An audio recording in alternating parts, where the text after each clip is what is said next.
जी आपका होस्ट सईद अहमद अली आप की खिदमत हाजिर हमारा यूट्यूब और फेसबुक चैनल यह है पाकिस्तान देख रहे हैं। लाखों करोड़ दुरूद हसन मोहम्मद मुस्तफ़ा सल्लल्लाहु अलैहि वसल्लम और आले मोहम्मद पर 6 जिल्द का ख़त। उस 6 जिल्द के ख़त में बड़ी अहम पेशरफ्त किसी ने सोचा भी नहीं था, किसी ने समझा भी नहीं था कि ईद के दिनों के अंदर पहले जस्टिस याह्या खान अफरीदी साहब ने बेंच से रद्दी का ऐलान किया, अभी जस्टिस अतर मिनल्ला ये साबका chief justice Islamabad high court भी रह आ चुके हैं, जहाँ से 6 जिल्द ने ख़त लिखा है।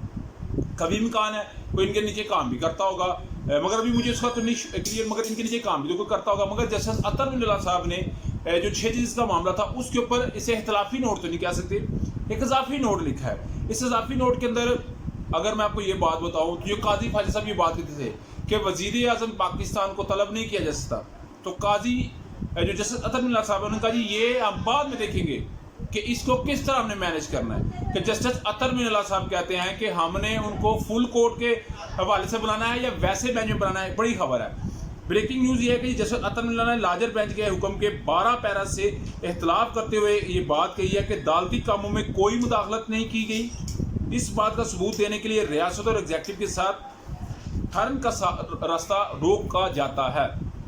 यानी कि उन्होंने एक बात कही है कि अभी तक तो ये फुल कोर्ट डिसाइड करेगी कि एक्चुअली मामला इस वक्त खड़ा का है, मगर उसके साथ उन्होंने जैसे याह्या खान अफरीदी साहब का हवाला देते हुए ये बात कही है कि इस्लामाबाद हाई कोर्ट के जो 6 जिल्द हैं इसके मुतालिक आज खुद नोटिस केस की समाअत से मदद कर ली। उन्होंने कहा कि इस बात का कोई भी अंदाज़ा नहीं कर सकता करना चाहिए कि हाई कोर्ट आयन के तहत इंतजामी फ़राइज़ सर अंजाम देती है, बल्कि अदालतों को तहफ़्फ़ुज़ और तहफ़्फ़ुज़ फराहम करती है।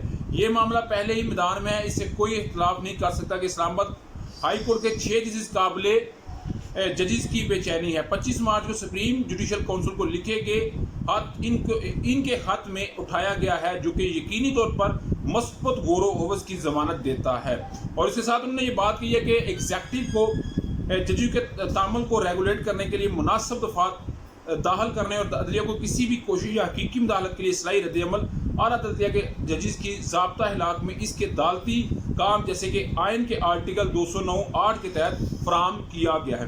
ये सारी बातें जो है वो बात करते नज़र आ रहे हैं जस्टिस अतर मिनल्ला साहब। उसके अलावा उन्होंने काजी साहब के सरबराही में जो 7 रुकनी लार्जर बेंच है, हाई कोर्ट और 2 मुमताज़ बार समेत मुख्तलिफ स्टेक होल्डर्स के तजवीज़ तलब की हैं। पाकिस्तान बार कौंसिल और जो सुप्रीम कोर्ट बार एसोसिएशन है उन्होंने इस बात को भी डिस्कस किया। इस हदायत का मकसद इनपुट जमा करना है कि किस तरह एक अदारा जाती रद्द-ए-अमल जो सिस्टम चल रहा होता है उसका और तरीक़ाकार वाज़े किया जाए, जिससे मिलते जुलते मसाइल से निपटने का तरीका इस्लामाबाद हाई कोर्ट के 6 जजेस ने लिखे गए हाथ में बयान किया। यानी कि वो ये बात कह रहे हैं कि जो 6 जजेस के हाथ की बात है उसमें उन्होंने ये सीधी सीधी बात कही है कि किस सूरत ये किस तरीके से हम सारे मामले को देख सकते हैं। उन्होंने कहा कि रियासत को इसमें अगर कोई जजेस को मैनिपुलेट करता है, उनके साथ को बात करता है, तो फिर उनके दफात इसमें शामिल की जाए। तो मेरा हाल है जस्टिस अतर मिनल्ला साहब ने जो बात कर दी है, जो बात उन्होंने लिखी थी, ये इजाफी नोट है। और जस्टिस अतर मिनल्ला साहब एक बड़ा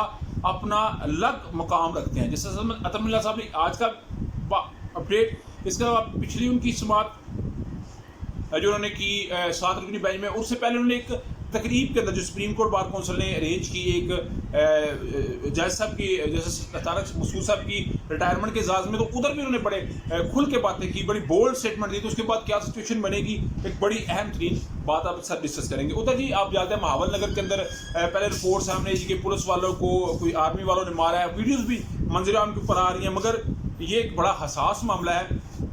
इसमें जो भी गिल्टी किरदार है, जिसका भी कसूर है, उसको मेरा हाल है एक जॉइंट इन्वेस्टिगेशन टीम ने तहकीक भी की है और इसको मंजर आम पे भी आना चाहिए। मगर जो पुलिस का मौक़िफ़ सामने है, मैं आपके सामने वो रख देता हूँ। बहावलनगर में पेश आने वाला मामूली वाक़या को सोशल मीडिया पर सहको सुबाकर, हट कर और बढ़ा चढ़ाकर पेश किया गया। ये गलत असर पैदा करने की कोशिश की गई कि जैसे पाक फौज और पंजाब पुलिस के दरमियान कोई मुहाज़राई हुई है।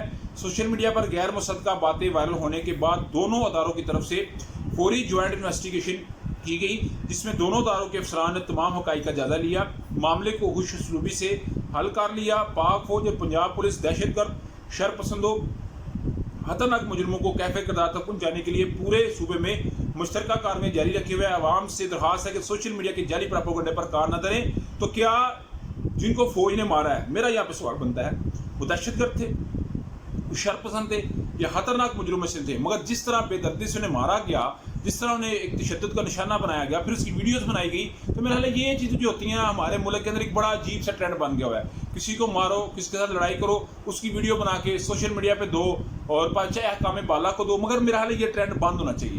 یہ ٹرینڈ اچھا ٹرینڈ نہیں ہے. آج کسی کی باری ہے، کل کسی کی باری ہے. مگر تحریک انصاف یہ بات کہہ رہی ہے، عمر ایوب صاحب کی پکچریں لے کے آ رہی ہے، ایسے جو رضوان صاحب کو جو ان کی ٹھکائی ہوئی، اس کے بعد عمر ایوب صاحب کی پکچریں آ رہی ہیں. تحریک انصاف کہتے ہیں جی ہمارے قائد کا گھر توڑ دیا، ہمارے مرکزی صدر کا گھر توڑ دیا، شاہ محمود قریشی صاحب کو انہوں نے حسب بھیجا میں رکھا. تو سارا اگر کمبائن کیا جائے تو میرا خیال ہے سچویشن پاکستان کے لیے سوٹیبل نہیں ہے. اس کے اوپر میرا خیال ہے پوری دنیا کو دکھانے کا جو تماشا ہے اسے بند ہونا چاہیے. آپ کا سمجھ تھا مجھے لاسٹ ویک سے شیئر کیجیے. نیکسٹ کے لیے ہوسٹ کو اجازت دیجیے. اللہ کا حامد. السلام.